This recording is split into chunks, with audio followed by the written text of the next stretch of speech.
State government के through या फिर आपके सेंट्रल गवर्नमेंट के थ्रू या फिर लोकल गवर्नमेंट के थ्रू होना बिल्कुल नेसेसरी है, होना चाहिए फॉरेस्ट मैनेजमेंट। ऐसा ही करने के लिए हमारी गवर्नमेंट ने 1980s में, कब 1980s में, उस टाइम में राजीव गांधी की गवर्नमेंट बनी थी। इंदिरा गांधी के बेटे थे, तो वो जो है जैसे ही राजीव गांधी उनकी डेथ हुई, इसकी इंदिरा गांधी की डेथ होती है, उसके बाद में राजीव गांधी प्राइम मिनिस्टर बनते हैं। तो उनके टाइम में दो एक्ट पास हुए थे। एक बना था forest conservation act 1980, forest conservation act 1980। इस टाइम में जैसे इंदिरा गांधी की जब गवर्नमेंट थी, ये बेसिकली पॉलिटी का सेक्शन है, पॉलिटिकल साइंस में आप पढ़ेंगे आगे। तो इंदिरा गांधी थे, फिर कुछ पार्टी में उथल पुथल मची, कुछ और नेता आए, जैसे मोरारजी देसाई बने थे कुछ टाइम के लिए प्रधानमंत्री, नरसिम्हा राव जी बने थे, एच डी देवगौड़ा बने थे, बहुत सारे लोग आए थे। तो उसी में ये उथल पुथल के बीच में फॉरेस्ट कंजर्वेशन एक्ट पास हुआ। इसमें ये बोला गया कि हम क्या करेंगे, हमारी कंट्री में जितने भी फॉरेस्ट है उनको कंजर्व करने का काम करेंगे। कुछ स्ट्रिक्ट रूल्स रेगुलेशंस बनाएंगे, डी रिजर्वेशन कर देंगे फॉरेस्ट का, यानी किसी फॉरेस्ट को अगर हमने नेशनल पार्क डिक्लेयर किया है, wild life resource, wild life sanctuary declare किया है, तो उसको हम डी रिजर्व भी कर सकते हैं फॉर द कमर्शियल यूज या फिर किसी भी चीज़ को करने के लिए। और इसमें ये भी बोला गया कि जो भी फॉरेस्ट लैंड है उसको नॉन फॉरेस्ट पर्पज़ में या फॉरेस्ट पर्पज़ की यूज में भी क्लासिफाई कर देंगे। और ऐसा अगर कोई भी इस्टेब्लिशमेंट, कोई फैक्ट्री, कोई भी कुछ भी अगर कमर्शियल पर्पज़ के लिए यूज करना चाहते हैं तो सेंट्रल गवर्नमेंट से परमिशन लीजिए। और इस एक्ट में प्री रिक्विट्स किया गया है कि जो भी डाइवर्जन है लैंड का, फॉरेस्ट का, सपोज करिए कि पेरियार टाइगर रिजर्व है केरला में, ठीक है, तो पेरियार टाइगर रिजर्व में किसी ट्राइबल कम्युनिटी को अंदर जाने की परमिशन देनी है। तो वो ये कह रहे हैं कि डिमांड करके, यार एक काम करिए कि जो पेरियार टाइगर रिजर्व का ये 5 स्क्वायर किलोमीटर का जो एरिया है ट्राइबल्स कम्युनिटी को दे दीजिए, और बाकी अब उसको जो एरिया बचते हैं उसको पेरियार के नाम से जाना जाएगा। तो वहाँ पे किसकी बात आ रही है, डाइवर्जन ऑफ द फॉरेस्ट या लैंड की? तो ऐसा जो है स्टेट गवर्नमेंट अपने से नहीं कर सकती है, उनको किससे परमिशन लेनी पड़ेगी, सेंट्रल गवर्नमेंट से परमिशन लेनी पड़ेगी। ये बोला गया फॉरेस्ट कंजर्वेशन एक्ट में, ठीक है। ऐसे ही गवर्नमेंट ने एक और एक्ट बनाया है, ये तो फॉरेस्ट के कंजर्वेशन की बात हो रही थी। एक और गवर्नमेंट ने एक्ट बनाया जिसको बोलते हैं wild life protection act 1972। Wild life protection act, wild life यानी जानवरों को बचाने के लिए जो कानून थे वो बना था 1972 में। इसके 10 साल बाद में फॉरेस्ट को बचाने के लिए कानून बना था, कब, 1980 में। एक और कानून बना है, शायद आपकी बुक में मेंशन नहीं है, बता देते हैं आपको, इन्वायरमेंटल प्रोटेक्शन एक्ट, वो बना था 1986 में। 1986 में कौन सा कानून बना था कि हमें इन्वायरमेंट को भी प्रोटेक्ट करना है। तो फर्स्ट कानून बना किसको प्रोटेक्ट करने के लिए, वाइल्ड लाइफ प्रोटेक्शन एक्ट 1972। इसके 10 साल के बाद में बना फॉरेस्ट कंजर्वेशन एक्ट 8 ईयर्स के आफ्टर में बना 1980। एंड इसके 6 साल के बाद में बना 1996 में इन्वायरमेंटल प्रोटेक्शन एक्ट। सो इसमें क्या बोला गया कि वाइल्ड लाइफ को, अभी हम पढ़े ना कि फॉरेस्ट का कंजर्वेशन करने के लिए ये मेथड्स होते हैं, वाइल्ड लाइफ का कंजर्वेशन कैसे कर सकते हैं, अगेन वही सारे प्रोसेस की हमने क्या किया है, हमने नहीं, बेसिकली गवर्नमेंट ने वाइल्ड लाइफ को प्रोटेक्ट करने के लिए बायोस्फीयर रिजर्व्स बना के रखे हैं, सेटअप इन द कंट्री। तो ये 14 अभी जो बोला गया है, 14 नहीं है अभी, ये टोटल है अभी 18 से ज़्यादा हैं, 18 से ज़्यादा हैं।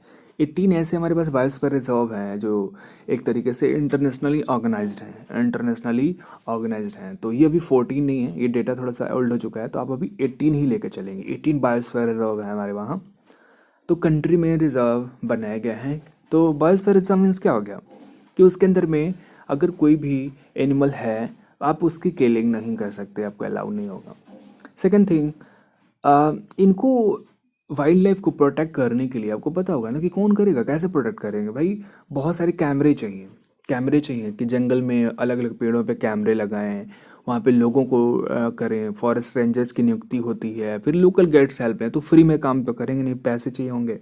या फिर कोई भी अगर इंस्ट्रूमेंट खरीदना है उसके लिए चाहिए, या फिर किसी जानवर की अगर डेथ हो गई या कोई उसको सिकनेस हो गया किसी को, तो उसका इलाज करने के लिए उस फॉरेस्ट वाले एरिया में या आसपास वाले एरिया में हॉस्पिटल्स बनाए जाते हैं जानवरों के लिए।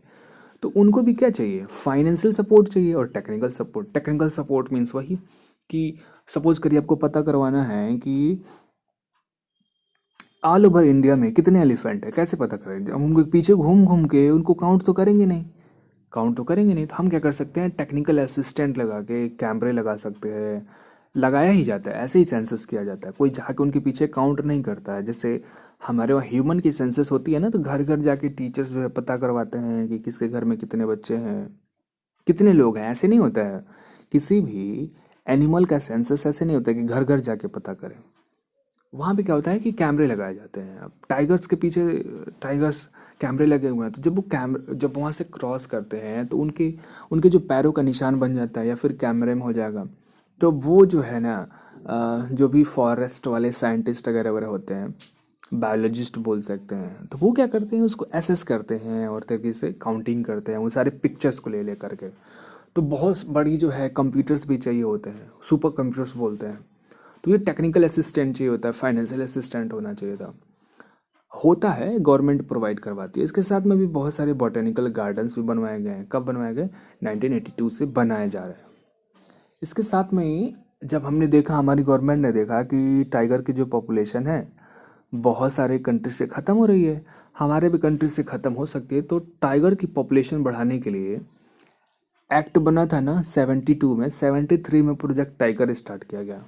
प्रोजेक्ट राइनो स्टार्ट किया गया। राइनो मीन्स वन, राइनस जो सोरस होते हैं ना, गैंडे बोलते हैं इसको हिंदी में, इनको बचाने के, इनकी पॉपुलेशंस को बढ़ाने के लिए। यानी इनकी अगर आप इलीगल किलिंग करेंगे तो भाई आप जेल चले जाएंगे, फाइन भी लगेगा आपके ऊपर में। प्रोजेक्ट ग्रेट इंडियन बस्टर्ड चला गया। ग्रेट इंडियन बस्टर्ड जो है सबसे ज़्यादा राजस्थान में पाए जाते हैं, जम्मू कश्मीर में भी पाए जाते हैं, गुजरात में भी पाए जाते हैं और आपके मध्य प्रदेश में भी पाए जाते हैं। लेकिन ये चला गया कि ग्रेट इंडियन बस्टर्ड, एटलीस्ट इनकी किलिंग नहीं करनी है। और मेनी अदर्स, बहुत सारे ऐसे डेवलपमेंट्स, इको डेवलपमेंट्स प्रोजेक्ट्स चलाए जा रहे हैं कि इन वाइल्ड लाइफ का प्रोटेक्शन किया जाए। अभी बात कर रहे थे किसके बारे में, प्रोजेक्ट टाइगर के बारे में, जो हमने कहा कि 1972 में वाइल्ड लाइफ प्रोटेक्शन एक्ट बना।